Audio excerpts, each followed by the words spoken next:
Hello everyone, hope you're doing well. Today we're going to be having a look at Operation Frost and critiquing it, comparing it to older events that we've seen in War Thunder, and pretty much working out what the positives and the negatives are of the event, and where the areas are which can be improved, or where, stuff has to stay the same, at least in my opinion. Now this year we've actually had a ton of events when it comes to War Thunder. You have the Battlefield Engineer one, you also have the Operation Shipyard one, which are slightly different events, which is why they're going to be left out of this video. But similar events to Operation Frost include Operation Heat, which was of course the summer event. Then you have of course the Sea Voyage event, which had the Leningrad and the PBM. Yes, it is definitely a smaller event than Operation Frost and Operation Heat, but it had the same general criteria when it came to the marks of distinction idea. And then, to go a year back, we had, of course, the Festive Quest of 2018, which is probably the one to compare it to the most, but, we'll do that in due time. So we're going to be splitting this into sections. First of all, the vehicles themselves. Then we will look at the actual awards when it comes to, what you actually get. And then we're going to have a look at the tasks, and then also the stuff to do with the tasks. So the first thing is the vehicles themselves. So the vehicles themselves, if we have a look at them, I've been able to use the Tisma, the 3.7 RAM, and also the 94-footer in challenges when it comes to, the game. I've actually been given test drives of the three vehicles, and there'll be videos of them coming up in the next few days after I recover a little bit from some illness. Now, if we compare that to the Festive Quest of last year, where you got 4 vehicles, we already see a improvement over last year with the introduction of naval vehicles, which is really nice to see. But at Operation Heat, as you can see, we have, of course, the 6 vehicles here, which seems to be the standard going forward. The Sea Voyage event obviously pushed very much around sea vehicles, including the Leningrad, can be seen as an addition to the Festive Quest of last year, since it came out in earlier 2019, so I kind of couple them together in a weird way. So this seems to be the standard going forward. We have these 6 vehicles, and I think that's a good standard to have. 2 vehicles per different game mode, and then there is only one part of the game that really misses out from this, and that is of course helicopters. Now, we saw the addition of helicopters in the Operation Shipyard event. I thought that adding them in there was an okay choice. I generally think when it comes to those events, though, they still need a little bit of work. But if we're just talking about having them added in, I think that was a nice little positive idea, throwing in the H-34 with the bullpup. Now, Operation Frost, having no helicopters in it is kind of a shame. It would be nice to have a little bit of a nod to it, especially since a lot of the Christmas sales are focused around helicopters. They're obviously trying to push them quite heavily, so that is a bit of a problem. Maybe they could do some kind of interesting and wonderful and wild idea to try and test out stuff, kind of like what they did with the VT-12 in the Operation Shipyard event. But if we just look at the general vehicles here, I'm overall pretty happy with the first set of vehicles. You have a heavy fighter, which of course is, pretty fun, but not going to take over the game. You got a Ram, which has inherent weaknesses, but also inherent strengths. You have a 94-footer, which is actually sat at 3.7 right now, and it's incredibly fast. We're talking nearly 150 kilometers an hour in arcade, so it can motor incredibly well, and also with the premium on it is really, really lovely. Then the second tier of stuff is where it kind of, falls apart. If we compare it to the Festive Quest of last year, I thought these 4 vehicles here were great vehicles. The reason for it is because there are a lot of tech tree equivalents to these vehicles, and also they don't stand out as crazy good.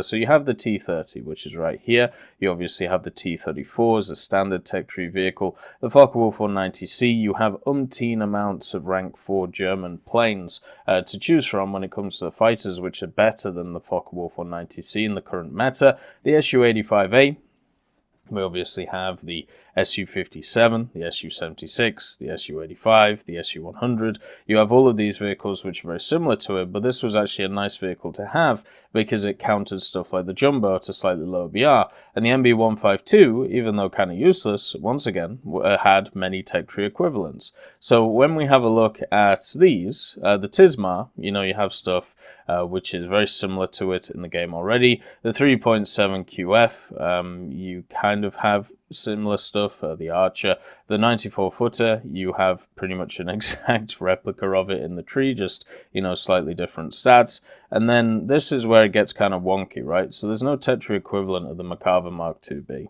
There is a tech tree equivalent of the Type 1924 Jaguar, which is very similar to it, which is good. And then the J6K1 is a fake vehicle.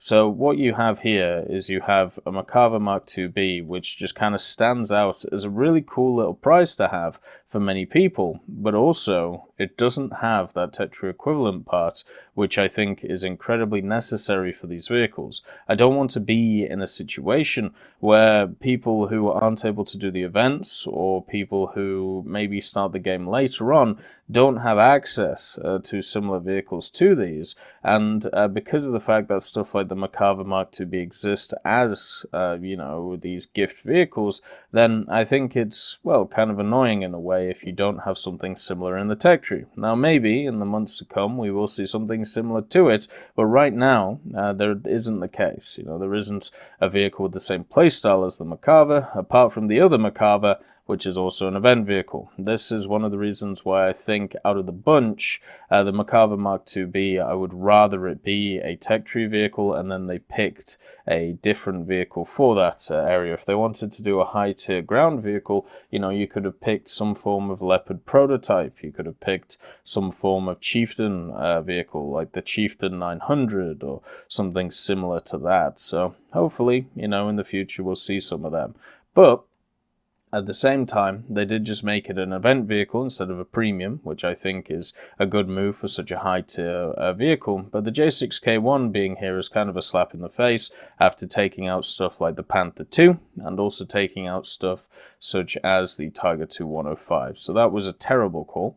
Whoever decided to make that one. If we compare it to the Operation Heat vehicles, I'd say the Operation Heat ones are much better in terms of how useful they are, but also struggle from the idea of tech tree equivalence. There's no real tech tree equivalent to the P59, the River class as well. Even though, at some point there will be, the problem is right now there isn't. So the BF-110 is, there is a tech tree equivalent, but it isn't as powerful as it. The BT-7 is in the same boat, and so is the Orbital. So a lot of these are better than their tech tree equivalents, but, at least there are some there. And then these two, there are tech tree equivalents, well, at least for the Leningrad, not really for the PBM, but the Leningrad is just flat out better than its tech tree equivalent. A lot of the problems that I bring up with these vehicles could be solved if they just swapped them with the ones which are in the tech tree, and that would fix the issue. So, yeah. Overall, 4 vehicles being okay out of 6 is, more than 50%. I just wish personally that, these two were changed into something else. Then you have the stars themselves. So the stars haven't changed for an incredibly long time.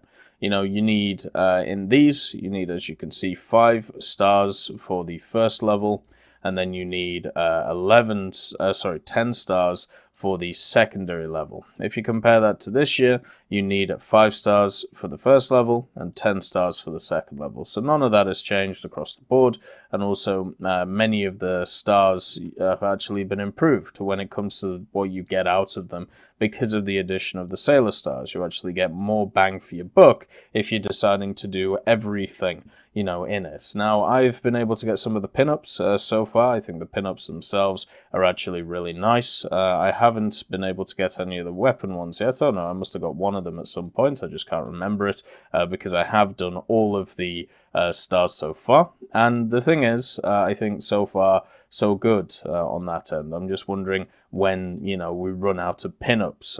I feel like the amount of pinups that are here is kind of surprising compared to how many have at least been shown off. Another thing that has been changed when it comes to these pilot stars and what you get is this time there are no coupons for the weapons decorations and the pinup decorations, and or decals, sorry. If you have a look here, everything is couponed. So coupon for one of the decals. Then if you look at Operation Heat, you can see coupons for the decals, and then coupons for the ammunition decoration. This was something which just became part and parcel with these events. You can see here that you just have some decals as well. I don't think these were couponed, but it was a much smaller event, so it was seen as okay. But in the two major events of the year, which are similar to Operation Frost, everything was couponable, meaning that, you know, you were able to sell these flame decals that you can see here, and sell the ammunition ones as well, which were available on this side. So for me, it's kind of sad that they got rid of the couponability of the pinups and the weapons. I know some people want to have more rare things to their disposal, and also, you know, not everybody likes the gaijin market or has access to the gaijin market, but I feel like there should be more opportunities for people to get, you know, these vehicles and get, you know, what they want out of this operation. And if there is only one specific pinup that you want and you don't want to grind through the whole thing, I think the gaijin market is a good in-between compared to, you know, what we could have in other areas, which is just straight paying for them. You can technically kind of pay for them if you know, want to just pay the GE towards the tasks, but you are not guaranteed the weapon decoration or pinup decal of your choice. So therefore, the gaijin market steps in from a user point of view, and that's where you're able to directly pay for the one that you want. But this time, that doesn't exist. There is no couponability, and only for the vehicles themselves, and I wonder why that was a choice made by Gaijin, because I think it's just a negative choice on their end, because there's less trading on the market, and it's also a negative on the consumer end, because let's say you miss this event, or let's say there is only one specific thing you want from the decals or from the pinups, you can't get it because they're just gone after this event. So I feel like that's a weird decision. I disagree with that decision, and I hope that in the future everything is able to be couponed off instead of just certain things such as the vehicles themselves, and not, you know, the other stuff that is available. Another thing that you can see when it comes to these events, and especially the Operation Heat one, which I thought they did really well. This, I believe, was added after the fact, after the initial thing came out, if I remember correctly. But you can see all of the designs for the decals, and you can see all of the designs for the ammunition decorations which were available. Now, this does just not exist here. You cannot see any of the pinups, you cannot see anything like that. The only reference to the pinups themselves is if you go to the War Thunder website, and then you go to where is it? And then you go to the New Year in War Thunder area, which is a news article that they did, and you can see some of the pinups here. But these are not all of the pinups. These are just a few of them. And this also, you know, doesn't have the weapon decorations either. So for me personally, it would be nice if they were included in the article themselves, so there is more clarification on what individuals are getting when it comes to, you know, the event itself. So let's have a look at the challenges, because obviously to get the stars, you need to do the challenges. So if we compare the challenges to last time, and I've got a handy dandy Excel spreadsheet here, something that, you know, I've been adding to over the last few years, because I think it's important to keep track of these things, and hopefully, you know, it looks okay on the screen for you. But we'll actually have a look at two areas, and then we'll go on to the third. So let's go here like this. Now on the left hand side we have the tankers tasks. Then on the center, I should actually change this to planes, I believe. There we go, planes, forgot about that. And you can see that the general requirements for these two areas have increased. Now, they have increased in the form from Operation Heat. They've increased when it comes to the amount of vehicles that you need to destroy, the amount of wins that you need for tanks, and then the amount of assists that you need as well. They haven't increased by a ton, though. So what I mean by this is they've increased from Operation Heat by, what, 5 kills overall? Then just 2 wins with minimal activity 70% and 5 assists. So it's obvious that they're pushing people to gain a little bit more when it comes to challenges, but it's not, breaking. It's not like kill 100 people.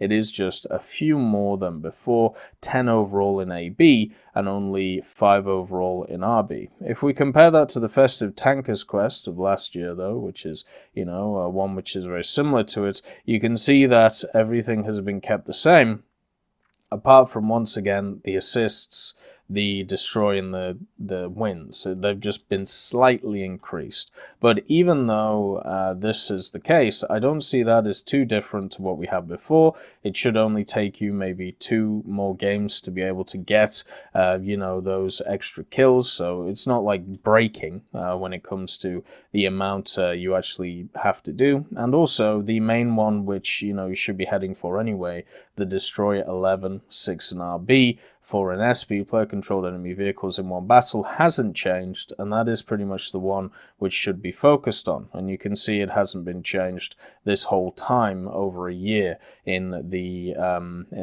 Festive Quest and the Operation Heat. Another thing to also note, just before doing this, I've actually been timing myself on these general tasks, how long it's been taking me to do them. On average, it's been taking me about 4 hours to complete all 3 sets of tasks. So that means naval, air, and tank. So 4 hours, 1 hour to do the naval stuff, and then around about 3 hours overall to do the air and ground stuff. I will say that I haven't been playing the best that I have been over the last period of time, like let's say about a month or so. But overall, I've still been able to get stuff like the get 6 kills, and then moving on from there onto the tank task and the 4 kills, as well as just quite easy to do in aircraft. So yeah, that's pretty much where I'm at when it comes to these. That's a breakdown of pretty much 2 hours a day when it comes to doing these tasks, so I don't think it's too much of a burden for people, even with these increased requirements. For the plane parts, we also have some increased in requirements, but they've only increased by 2 kills in RB and 5 kills in AB. Then the assists has gone up to 10. So it was very obvious to me that when it came to the assists bracket, it was much easier to do assists than it was anything else for planes, because all you have to do is you have to shoot a tank in ground RB a few times, and then you're able to get an assist off it. This is why when we had gain an assist in destroying enemies achievement 6 times while flying the aircraft, then it's now up to 7, now it's up to 10. That is just a logical progression of how easy it is to get assists compared to everything else. So even with 10, help allied vehicles, get assists, I think it's completely fine. You still have the main one to go for, which is the 4 in RB, and then the kills, which you'll get alongside doing this one, and then also the help allies destroy an enemy 10 times is very similar to the deal 10 tons of bomb damage, which hasn't changed, where you can actually do that in one game of AB. I actually did it yesterday in the B29 because I didn't want to do the assists just for one day. I wanted to just grind it out, and I got 11.2 tons in my B29 in an AB match because I just decided to climb. So overall, with these two, even though they've increased a little bit, I don't think they've increased enough to cause alarm. I think overall they are still easily doable in the time period, and if they increase them again, then we're going to have a chat about, how hard are they pushing it, but at least right now, I think it's completely fine. The next one is, of course, the ship stuff. So the ship stuff has not changed at all since Operation Heat. Seems like they're pretty much set in their ways when it comes to these, and I think these are actually the easiest tasks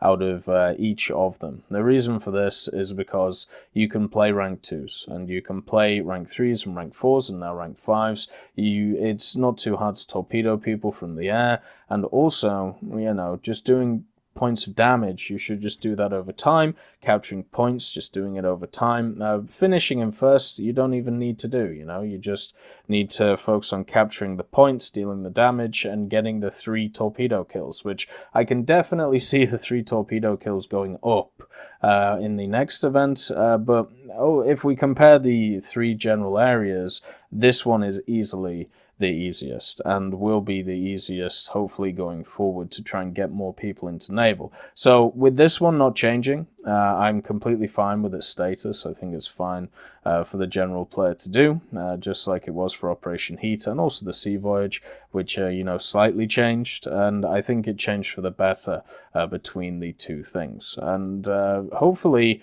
they add in some different ones. I kind of like the play 1 battle and finish first in naval battles. I'd like to see that incorporated into the plane and the tank one, just because I don't think getting kills and getting assists gives you the full story of the impact that people have on a battlefield. I think that there are different ways that you could do that, and one of them is, of course, mission score.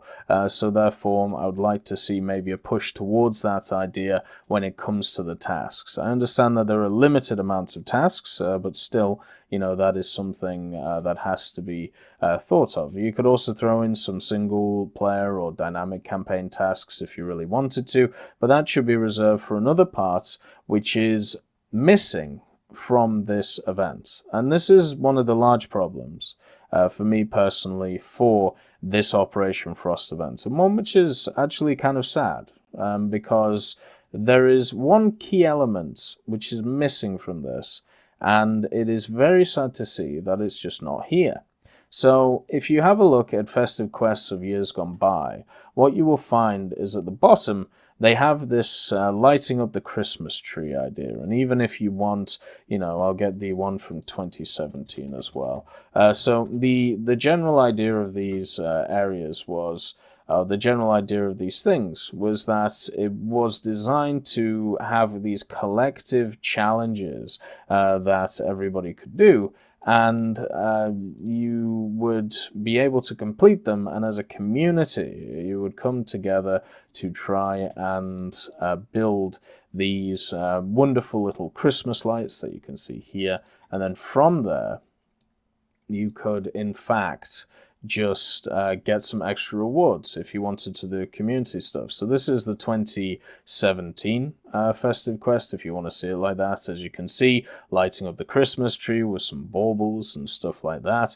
And you had all of these tasks that if you completed, and if all of the other community decided to complete, you could get some pretty cool stuff. A premium KV2 mod 42, you could get some unique camouflages for some of the Festive Quest vehicles that were there, some 3D decorations and pilot stuff and decals, and then of course a 77% RP booster for battles. And then if you look at the last year ones, you could get the Comet, which was really nice, the Iron Duke premium, the P43A1, the Lancia, and you could get a coupon. So therefore, if you got the coupon and you already had it before, you could sell it on the Gaijin market. You also got stuff such as the camouflage for the Iron Duke and the P43 and some decorations as well, and these were an extra set of tasks which could be done for the players who go a little bit far and beyond in War Thunder and wanted to also collectively, come together and do different challenges and enjoy the game.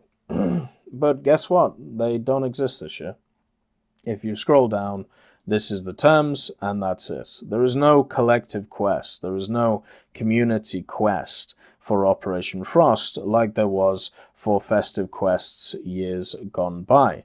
And that makes me sad, because Operation Frost, for me, at least, being part of the Discord, and generally looking towards, the War Thunder community in general, it was one of the only parts of the game where people would actually work together to do common goals. The problem that we have when it comes to a lot of these events, if you have a look at Battlefield Engineer or Operation Shipyard, Operation Heat, even the Operation Frost, where, supporting fires are still not used as things which count as assists, what we have is essentially very independent, individualized tasks. And that means that you can just do them by yourself, which is a good thing for a lot of people. But if you're a person who is interested in communicating with people and socializing through gaming, that isn't something that's emphasized at all in War Thunder.